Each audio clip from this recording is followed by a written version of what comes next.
우리나라가 우울증 공화국이라 그래요. 우울증으로 고통당하는 사람이 너무 많고, 우리나라가 많을 때는 1년에 2만 명이 자살을 해요. 그러면 거의 한 40분에서 1시간 사이에 누군가 계속 자살한다는 거예요. 근데 왜 이런 자살이 많아지느냐?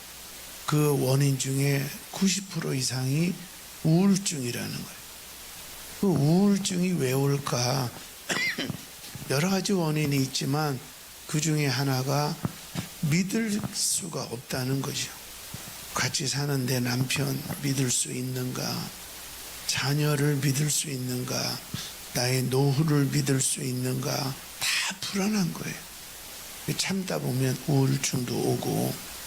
근데 오늘 성경에 보면 유일하게 하나님의 말씀을 끝까지 이루시는 분은 우리 하나님 여호와 하나님밖에 없는 줄로 믿습니다. 그 여호수아 21장에 하나님이 약속하신 가나안을 점령하라, 이것이 완성이 돼요. 우리가 여호수아 21장 43절 한번 보실까요? 우리 같이 한번 보시겠습니다.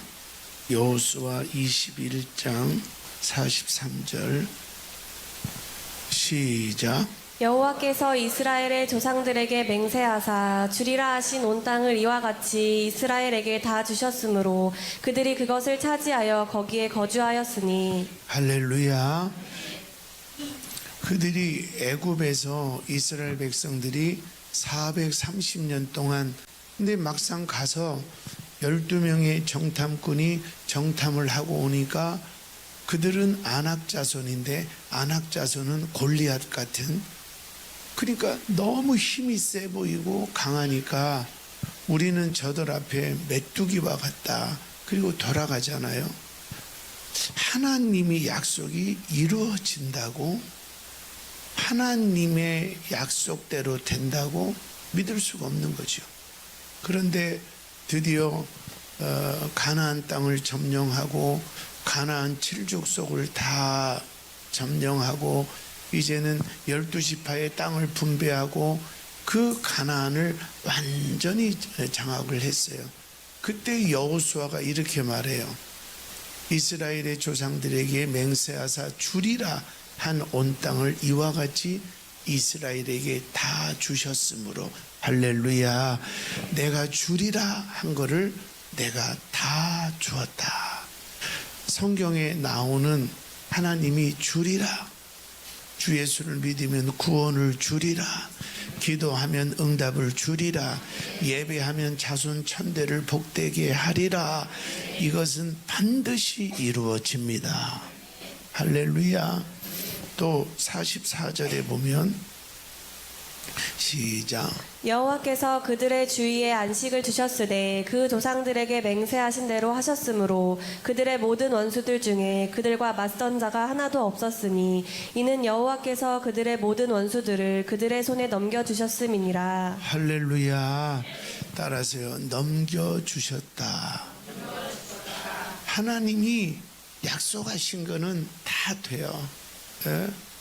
원수의 손에서 지금 너무 힘들어도 하나님을 철저히 의지하시면 하나님이 빼앗겼던 평안을 넘겨주셔요. 잃어버렸던 기쁨도 넘겨주셔요. 45절을 보시겠어요?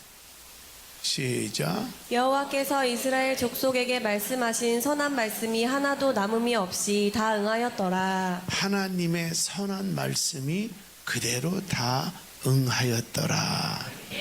여러분 믿으시면 아멘 합시다. 그러니까 우리가 조금 불안하고 눈앞에 좀 희망적인 것이 없어도 여러분 마음속에 약속하신 바는 반드시 주시고 넘겨주시고 응하시고, 하나님이 말씀하셨죠. 내가 주리라, 넘겨주리라, 내가 너의 기도에 응하리라. 오늘 하나님을 사랑하사 예배 오신 여러분, 이 여러분의 예배에 하나님이 응답하실 거예요. 그 하나님을 우리가 의지하기를 주의 이름으로 축원합니다. 그래서 21장에 이제 가나안을 다 점령하고 그 다음에 또 12지파 다 분배하고 이제 여호수아가 22장부터는 새로운 거를 시작해요. 근데 여호수아가 이렇게 새롭게 시작하면서 이스라엘 백성들에게 이거는 꼭 하나님이 축복을 주셨고 넘겨주셨고 지켜주셨고 보호해주셨으니 너희는 이것은 꼭 기억해야 한다 하고 말씀을 해요. 이미 전쟁 끝났고 땅 분배했어요. 여기에 까딱하면 사람들은 변질되잖아요. 교만해지고 자꾸 주변에서 잘한다 그러니까 하나님의 은혜인 줄 모르고 내가 잘났나 이러고 사람은 다 그러더라고요. 또 그 힘들고 어려울 때는 하나님 살려주세요 그랬는데 막상 살려주니까 내 주장이 자꾸 나오고 내 말이 자꾸 나오고 이렇게 변질되더라고요. 우리만 변하지 않으면 하나님의 사랑은요 수천 년 수만 년이 지나도 변함이 없으세요. 따라하세요. 나만 안 변하면 하나님의 복은 영원하다. 그런데 너무 힘들면 힘들어서 변하고 또 잘되면 잘해서 또 변하고 그래서 변하지 않는 마음이 참 중요해요. 얼마 전에 그 나영석 PD가 인터뷰를 하는데 우리나라 PD 중에 그래도 최고의 PD 아니에요. 그 친구가 이런 말을 하더라고요. 내가 전에는 위대한 사람이 위대해 보였는데 지금은 꾸준한 사람이 위대해 보이더라. 그러니까 한번 영웅적인 일을 하는 것보다 이런 일을 겪고도 저런 일을 겪고도 변함없이 내 길을 가는 사람이 위대하더라. 여러분 고난이 온다고 하나님 있니 없니 예배 드리니 안 드리니 또 일이 해결되니까 어느 순간에 내가 우쭐거리고 남의 말을 판단하고 남이 무슨 얘기하면 속에서 비아냥거리고 이게 변하지 않기가 참 어려운데 우리가 변하지만 않으면 하나님의 사랑과 하나님의 은혜는 영원히 우리 자손 천대까지 함께할 줄로 믿습니다. 이사야 7장 14절에 보면 우리 한번 같이 보시면 시작. 그러므로 주께서 친히 징조를 너희에게 주실 것이라. 보라, 처녀가 잉태하여 아들을 낳을 것이요 그의 이름을 임마누엘이라 하리라. 아멘. 구약 이사야 시대에 하나님이 주신 말씀이에요. 근데 신약에 와서 구약 이사야 때 주신 말씀이 수백 년이 지났는데 마태복음 1장 23절에 보니까 시작. 보라, 처녀가 잉태하여 아들을 낳을 것이요 그의 이름은 임마누엘이라 하리라 하셨으니 이를 번역한즉 하나님이 우리와 함께 계시다 함이라. 아멘. 수백 년이 지났는데도 하나님의 언약은 그대로 이루어집니다. 변하지만 않습니다. 그래서 하나님이 지켜주리라, 보호해주리라, 너와 함께하리라. 이것은 지금도 유효하고 지금도 살아있어요. 그런데 왜 저는 사는 게 어려울까요? 우리가 자꾸 변해요. 그래서 이제 가나안을 점령하고 7족속을 다 무찌르고 또 12지파에게 땅을 분배했던 여호수아가 이스라엘 백성들에게 강조하면서 부탁을 해요. 이거는 꼭 지켜야 된다. 그게 5절이에요. 네, 한번 보시겠습니다. 시작. 오직 여호와의 종 모세가 너희에게 명령한 명령과 율법을 반드시 행하여 너희의 하나님 여호와를 사랑하고 그의 모든 길로 행하며 그의 계명을 지켜 그에게 친근히 하고 너희의 마음을 다하며 성품을 다하여 그를 섬길지니라 하고. 아멘. 이게 하나님이 우리에게 다 주셨잖아요. 가나안을 점령하게 한 것처럼 예수 그리스도를 통해서 구원이 완성됐어요. 90% 정도 십자가에서 완성하고 앞으로 너 하는 거 봐서 천국 보내줄게가 아니라 예수 십자가에서 100% 구원이 완성됐어요. 근데 우리가 문제예요. 저도 그렇고 좀 변하지 않고 좀 살았으면 좋겠는데, 그러기 위해서는 여호수아가 뭘 당부하냐? 첫째, 변하지 않 여호와 하나님을 사랑하라. 따라하세요. 하나님을 사랑하라. 예, 하나님을 사랑하라. 그리고 두 번째는 뭐라고 써 있어요? 친근히 하고, 이거는 하나님을 가까이 하라. 가까이 하라. 그리고 세 번째는 너희는 하나님을 섬기라. 이 섬기라는 말은 영어 성경에 보면 서비스예요. 영어에서는 예배를 서비스라 그래요. 너희는 하나님을 예배하라. 그러니까 이미 하나님이 이스라엘 백성을 가나안 땅을 점령하게 하고 땅을 분배한 다음에 이 백성들에게 여호수아가 당부는 너희는 하나님을 사랑하라. 하나님을 가까이 하라. 하나님을 예배하라. 그러면 하나님이 또 너희를 복 주신다. 이제 그건 좀 이따 설명을 드릴게요. 그래서 따라서 하나님을 사랑합시다. 예, 사랑이 없으면 여러분이 교회 와서 예배 드리고 11조와 예물을 드리고 또 교회 봉사를 많이 하잖아요. 근데 그 마음에 하나님의 사랑이 없으면 이게 남에게 보이려고 하고, 그리고 어떤 사람은 또 나만 이렇게 많이 헌신하는 것 같다고 짜증도 내고, 이게 다 사랑의 결핍이에요. 나를 위해서 십자가 피 흘려주신 그 하나님, 아들 예수 그리스도, 이 복음이 있으면 다른 사람이 어쨌든 상관없이 내가 하나님의 일을 섬기는 게 너무 기쁘죠. 여러분, 하나님을 사랑하는 은혜가 있기를 축원합니다.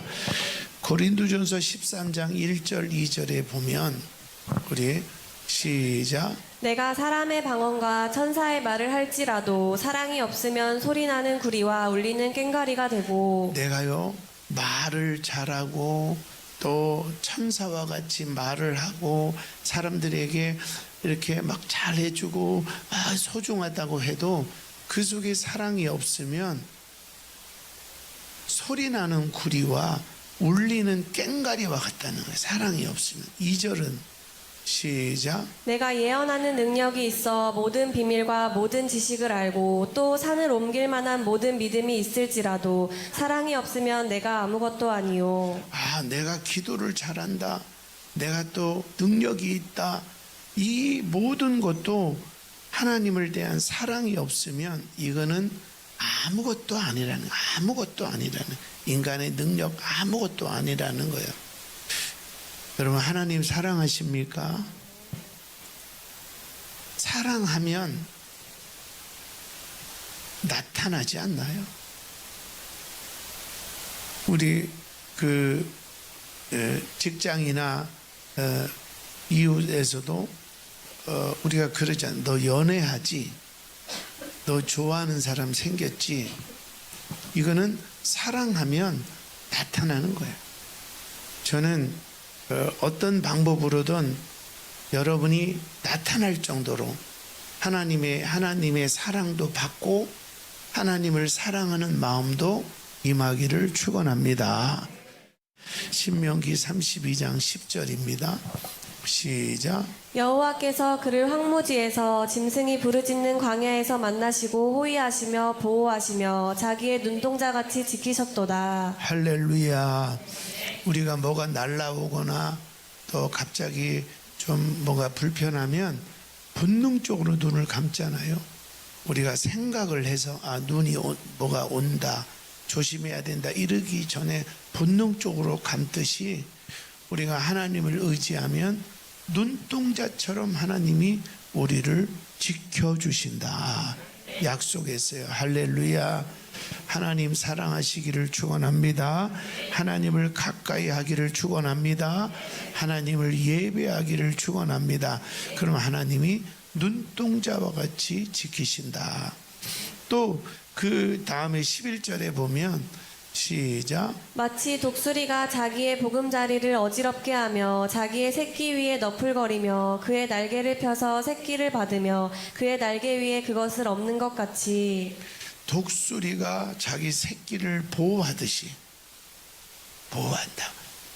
이게 이제 둥지에 있던 독수리가 너풀거리고 이제 실수로 둥지 밖에 나오면 절벽 끝에 둥지를 들어서 새끼가 떨어지면 날개가 아직은 날지 못하니까 퍼득퍼득 거려도 떨어지면 죽는 거예요.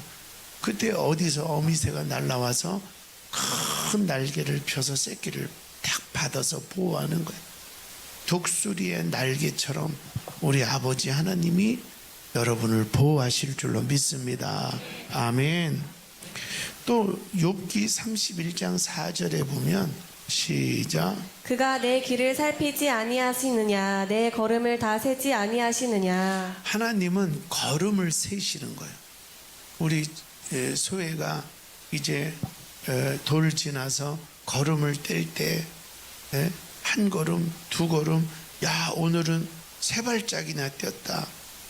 그러니까 계속 쳐다보는 거예요. 왜? 그 걸음을 걷다가 주저앉거나 걸음을 걷다가 넘어질까봐 계속 쳐다보는 거예요. 우리의 발을 세시는 하나님. 여러분들이 하나님이 여러분을 얼마나 사랑하셔요. 물질 때문에 속상해서 막 나 우울증 빠지고 자살하고 하나님 떠나서 지옥 갈까봐 하나님은 우리 발걸음을 세시는 거예요. 그리고 그냥 박수를 치는 거예요. 발짝 두 발짝 뗐는데 박수를 치듯이 와 사랑하는 아들아 딸아 너 오늘 예배 왔네. 너의 발걸음이 예배 왔네. 박수를 치시는 거예요. 저녁에 또 예배 왔네. 박수를 치시는 거예요. 하나님은 더하여 주시는 예수 십자가로 구원을 완성하셨는데 우리가 하나님을 사랑하고 하나님을 가까이 하고 하나님께 예배했더니 더하여 주시는데 어디를 가든지 너의 발걸음을 세시는 하나님. 이 사랑이 여러분 의지에서 승리하기를 축원합니다. 시편 56편 8절에 보면 시작. 나의 유리함을 주께서 계수하셨사오니 나의 눈물을 주의 병에 담으소서. 이것이 주의 책에 기록되지 아니하였나이까. 할렐루야. 너무 속상해서 울잖아요. 남자도 울지요. 너무 힘들어서 울고 외로워서 울고 때로는 억울해서 울고 지쳐서 울고. 근데 우리가 이렇게 하나님 안에 있으면 하나님을 사랑하고 하나님을 가까이 하고 말씀 기도 큐티하고 예배하면 우리가 흘리는 눈물을 그냥 땅에 떨어지지 않고 병에 담아는, 그러니까 우리가 힘들어서 흘리는 눈물, 지쳐서 흘리는 눈물, 너무 외로워서 흘리는 이 모든 눈물을 주님은 병에 담으시고 우리를 기억하시는 거예요. 아, 너 힘들구나. 너 많이 지쳤구나. 너 많이 외롭구나. 그 병에 담아서 기억하시고 우리를 돌보아 주시고 안아주신다는 거예요. 그래서 아, 나의 눈물조차 하나님은 병에 담아서 기억하시는구나. 그 하나님을 사랑하세요. 그 하나님을 가까이 하세요. 그 하나님을 예배하세요. 아멘. 이사야 41장 10절에 보면 하나님이 붙들어 주신대요. 시작. 두려워하지 말라 내가 너와 함께함이라. 놀라지 말라 나는 내 하나님이 됨이라. 내가 너를 굳세게 하리라. 참으로 너를 도와주리라. 참으로 나의 의로운 오른손으로 너를 붙들리라. 할렐루야. 하나님이 붙들고 있는 거예요. 시편에도 저가 넘어져도 엎드려지지 아니하면 주께서 붙드심이라. 아무리 애기라도 엄마 아빠 손을 딱 잡고 가면 넘어져도 코가 깨지지 않아요. 하나님이 붙들고 계셔요. 이사야 62장 5절에 보면 시작. 마치 청년이 처녀와 결혼함 같이 내 아들들이 너를 취하겠고 신랑이 신부를 기뻐함 같이 내 하나님이 너를 기뻐하시리라. 할렐루야. 결혼하고 신혼 때 신랑이 신부를 보면 얼마나 이뻐요. 그래서 나갔다가도 일 끝나면 빨리 신부 보러 오잖아요. 기뻐하잖아요. 마치 신랑이 신부를 기뻐하듯 하나님은 우리를 기뻐하고 지켜주신다는 거예요. 이사야 66장 13절에 보면 시작. 어머니가 자식을 위로함 같이 내가 너희를 위로할 것인즉 너희가 예루살렘에서 위로를 받으리니. 엄마가 자녀를 이렇게 안고 있다가 막 울면 기저귀도 갈아주고 젖도 주고 하듯이 하나님은 우리를 보호하신다. 이제 말라기 3장 16절에 보면 시작. 말라기 3장 16절 시작. 그때 여호와를 경외하는 자들이 피차에 말하매 여호와께서 그것을 분명히 들으시고 여호와를 경외하는 자와 그 이름을 존중히 여기는 자를 위하여 여호와 앞에 있는 기념책에 기록하셨느니라. 한번 따라해서 하나님은 내 이름을 기억하신다. 자, 오늘 말씀의 결론을 짓겠습니다. 하나님의 약속은 반드시 다 이루어졌고 앞으로도 이루어질 것입니다. 구약에 예수님을 보내주신다고 하셨던 하나님은 신약에 예수님을 보내주셨습니다. 그리고 그 예수를 통해서 구원을 완성시켜 주신 줄로 믿습니다. 그래서 이제 우리가 그 사랑을 힘입어 하나님을 사랑하고 하나님을 가까이 하고 하나님을 예배하면 마태복음 6장 33절의 말씀처럼 너희는 먼저 그의 나라와 의를 구하면 이 모든 것을 더하여 주시리라. 하나님이 가나안 땅을 주실 뿐만 아니라 더하여 주시리라. 예수 그리스도를 통하여 구원과 영생뿐만 아니라 물질과 자녀도 더하여 주시리라. 이런 은혜를 누리기를 축원합니다. 여러분, 하나님을 사랑하십시오. 그리고 한 번은 좀 고민을 해보세요. 나는 주일날 교회당만 밟고 왔다 갔다 하는 종교인인가? 나는 하나님을 사랑하나? 그럼 내가 하나님을 사랑한다면 내가 내 아내를 사랑했을 때 만나자고도 하고 맛있는 것도 사주고 뭔가 액션이 있었는데 나는 하나님을 사랑하나? 하나님의 액션이 뭘까? 종교생활, 주일날 교회 오고 11조는 복받게 드리고 이런 거 말고 내가 하나님을 사랑하나? 그리고 주일날 교회 오는 거 외에 내가 하나님을 가까이 느끼는가? 찬양을 통해서, 말씀을 통해서. 그리고 나 예배는 어떤가? 이 세 가지를 늘 바로메타로 삼아서 나를 점검하셔야 돼요. 그러면 이미 약속 예수 그리스도를 통하여 구원을 이루신 하나님은 더하여 물질도 건강도 자녀도 축복하실 줄로 믿습니다.